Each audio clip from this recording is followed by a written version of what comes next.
Welcome to English Speaking Practice Daily. Today, we are killing the confusion between to and for once and for all. Let's start with the most important rule, the rule of direction versus the rule of purpose. Listen carefully. I am going to New York. I am going to New York. Okay, I've heard that a million times. To New York. It's a place, a destination. That seems easy. But wait, why do I hear people say, I'm leaving for New York? Now I'm already confused and we just started. Is it to or for when we travel? That is a sharp observation. When you say, I am going to New York, the focus is the destination itself. The movement ends there. Repeat after me. I am going to New York. I am going to New York.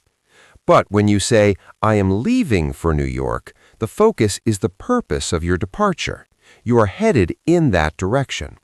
However, for 90% of your daily conversations, when there is a physical destination, to is your best friend. I'm walking to the office. I'm walking to the office. Got it. Movement and destination equal to. But let's get into the real mess. What about giving things? I always hear students say, I give this to you, or I bought this for you. This is where the headache begins. If I give you a gift, is it to or for? Don't give me a grammar book answer. Give me the native secret. Here is the native secret. Think about the transfer. If an object physically moves from my hand to your hand, we use to. I am giving the book to you. I am giving the book to you. The book is traveling. The destination is you. Okay, so the book travels to me. I am the destination. That makes sense. But then why do I say, I bought this for you? The book still ends up in my hand, right? So why does it change to for suddenly? It feels like English is just trying to trick us. It's not a trick. It's about the reason. You use for when you talk about the benefit or the motive. You didn't just move the book. You performed an action to help me or make me happy. The act of buying was for my benefit. I bought this for you.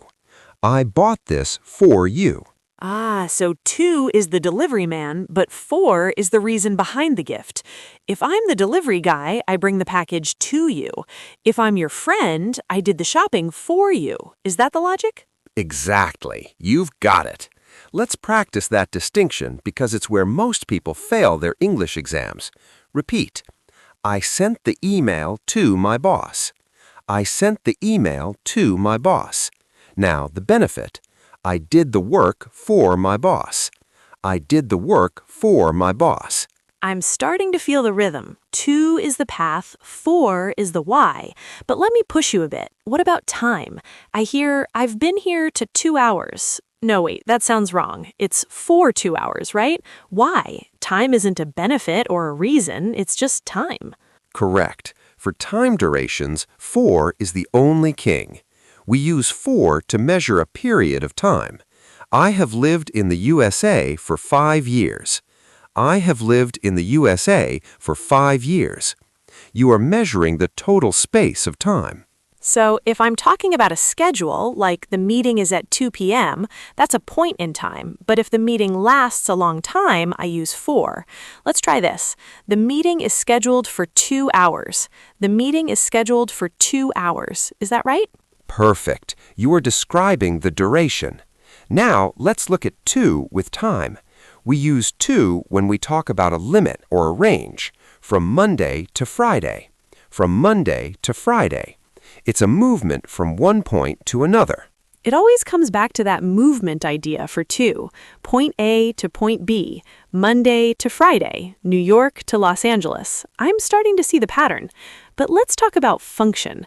I have a camera. Is it to take photos or for taking photos? I see both on the internet, and it drives me crazy. Which one makes me sound more professional in a business meeting? Both are grammatically possible, but they change the structure. This is a high-level native tip. If you use a verb, use to. I use my camera to take photos. I use my camera to take photos.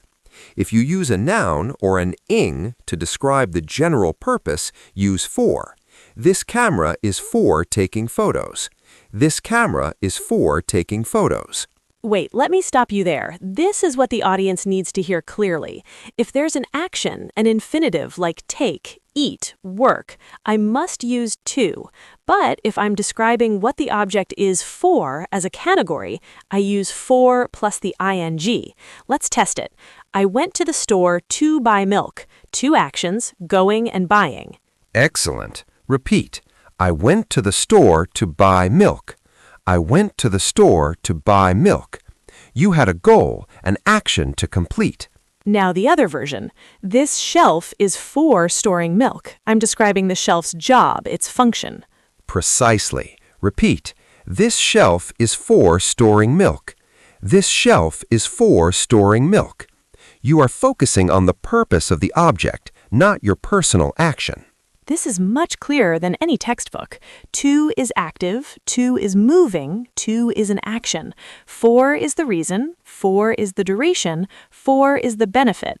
But let's get real. What about the word good? Is it good to me or good for me? Because I hear both in American movies all the time.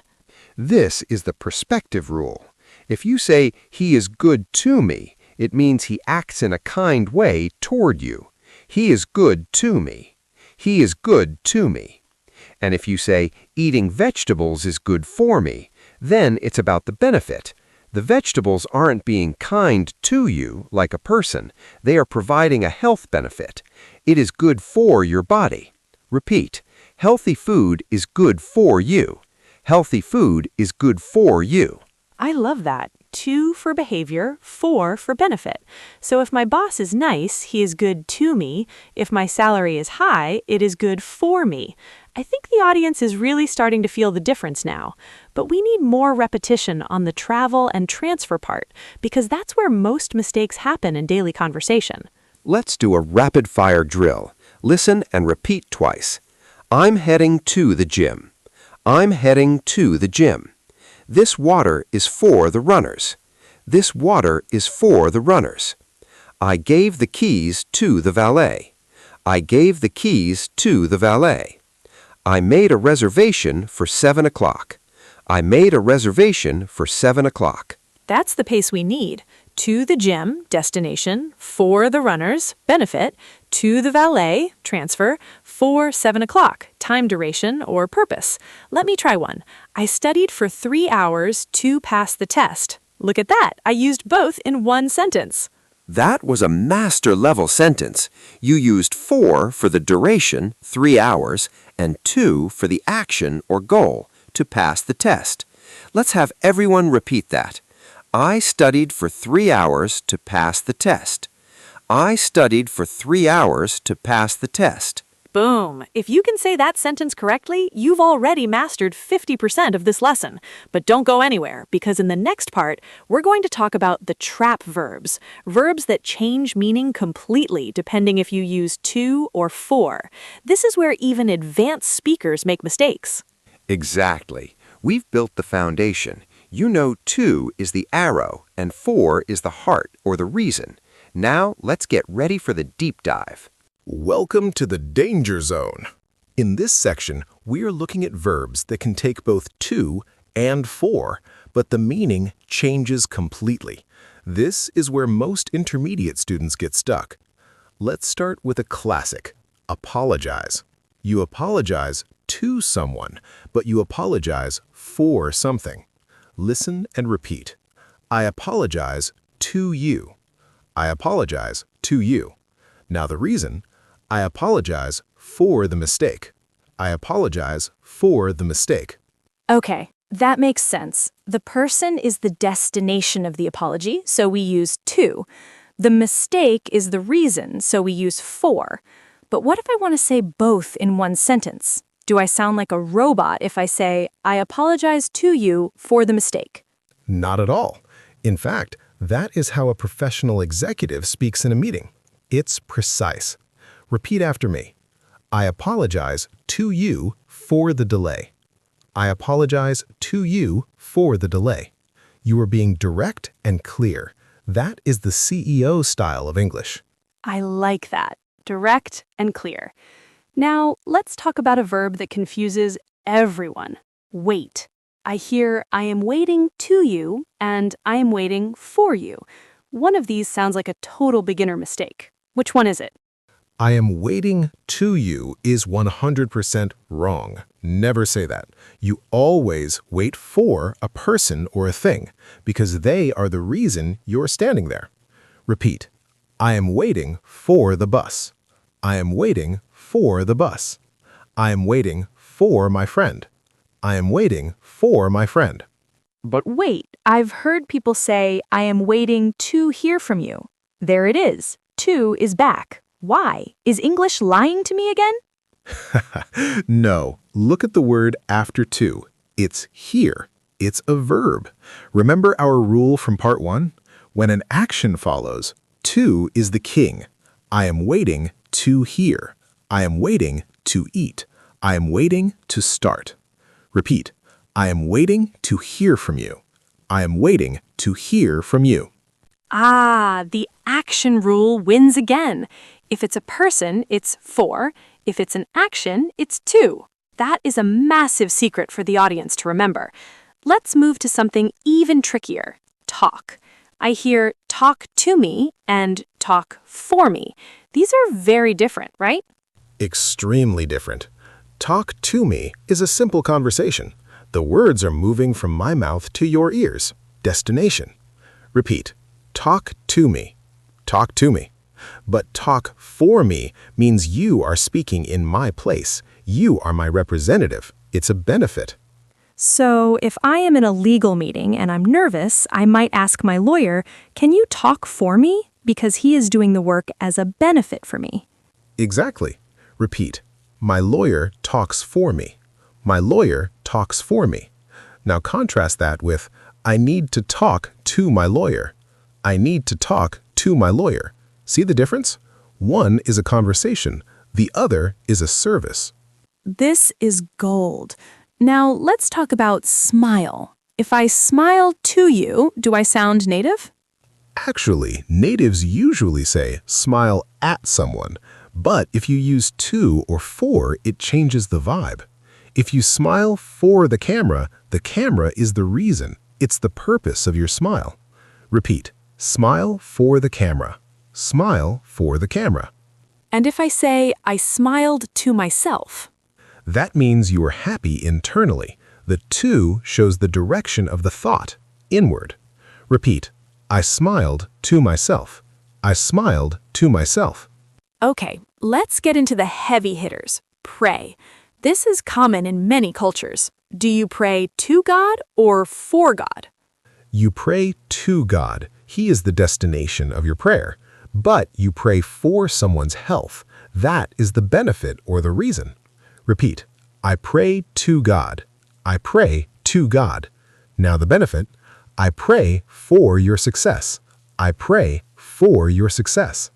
I'm seeing the heart for and the arrow to logic everywhere now. It's like a map. Let's try one more that is very common in business. Apply. I apply to a company, but I apply for a job. Perfect. The company is the place, the destination of your application. The job is the reason you are doing it. Repeat. I applied to Google. I applied to Google. Now the reason, I applied for the manager position. I applied for the manager position. This is exactly what our audience needs for their careers. Let's do a quick recap with the 3x repetition on these traps before we hit the final drill. I'm going to say the sentence and you repeat it twice, everyone. Ready? Let's go. I shouted to him. I wanted him to hear me. I shouted to him. I shouted to him. Now the other one. I shouted for him. I wanted him to come and help me. Correct. Repeat. I shouted for him. I shouted for him.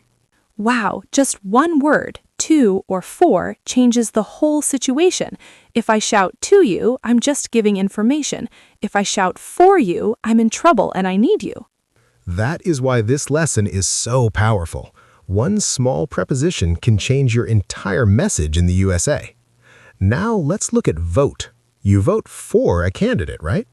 Yes, because it's a benefit for them. I give them my support. Repeat. I voted for him. I voted for him. But can we say vote to? Only with a verb. I voted to change the law. Action. Repeat. I voted to change the law. I voted to change the law. It always comes back to the verb. To loves verbs. For loves reasons and people. Before we finish this part, give me one more high-power business example. How about prepare? Good one. You prepare for a meeting. The meeting is the reason for your work. Repeat. I am preparing for the presentation. I am preparing for the presentation. But if you use an action, I am preparing to speak. I am preparing to speak. I am preparing to speak. This is brilliant. I feel like my brain is finally organizing these two words into separate folders. To is the arrow of action and destination. For is the heart of reason, duration, and benefit. You've got the folders ready. Now, in part 3, we are going to open those folders and do a high-speed practice session to make sure you never forget this even when you are tired or stressed. This is it, the final drill. No more explanations, just pure practice. This is where we turn your knowledge into a reflex. I will give you a sentence with a blank. You have 2 seconds to think, then we repeat the correct answer together. Twice. Let's go. I'm ready. Audience, stay focused. This is for your future. Let's dominate this. Number 1. I am traveling, blank, London. Destination. To. Correct. Repeat. I am traveling to London. I am traveling to London. Number 2. I made this cake, blank, your birthday. Reason. 4. Repeat. I made this cake for your birthday. I made this cake for your birthday. Number 3. I need blank, call my mom. Action. To. Repeat. I need to call my mom. I need to call my mom. Number 4. I've been waiting, blank, an hour. Duration. 4. Repeat. I've been waiting for an hour. I've been waiting for an hour. Number 5. This tool is used blank, fixing cars. Function with ing. 4. Repeat. This tool is for fixing cars. This tool is for fixing cars. Now, let's make it harder. Mixed sentences. Deep breath. Let's go. I went blank the store, blank buy some bread. To and to. Destination and action. Perfect. Repeat. I went to the store to buy some bread. I went to the store to buy some bread. I brought a gift, blank, you, blank, say thank you. 4 and 2. Benefit and action. Repeat. I brought a gift for you to say thank you. I brought a gift for you to say thank you. He's been blank that company, blank 10 years. 4 and 4. Purpose and duration. Repeat. He's been working for that company for 10 years. He's been working for that company for 10 years. Wow, that last one was a double 4, but it makes total sense. He works for the benefit of the company for a duration of 10 years. Exactly. You are thinking like a native speaker now. Let's finish with 3 high-power sentences for your professional life. Let's do it. CEO level English. Go. I am looking forward, blank, meeting you. 2. This is a fixed expression. Repeat. I am looking forward to meeting you. I am looking forward to meeting you. Is this report blank the presentation? 4. Purpose. Repeat. Is this report ready for the presentation? Is this report ready for the presentation? I need you blank, listen, blank, me carefully. 2 and 2. Action and direction. Repeat. I need you to listen to me carefully. I need you to listen to me carefully. We did it. My brain feels different. It feels faster. I hope you at home feel the same way. If you made mistakes, don't worry. This is a practice daily channel for a reason. That's right. Fluency is not a gift, it is a habit. You have just completed 18 minutes of intensive immersion. You are now ahead of 99% of English learners who only study grammar in books. If you want to master more native secrets, make sure to check out our previous lesson on English for daily routines. It's a game changer. Thank you for practicing with us. Keep speaking, keep repeating, and we will see you tomorrow for your next daily session. Don't forget, this lesson was for you, so keep moving to your goals. Goodbye. Goodbye.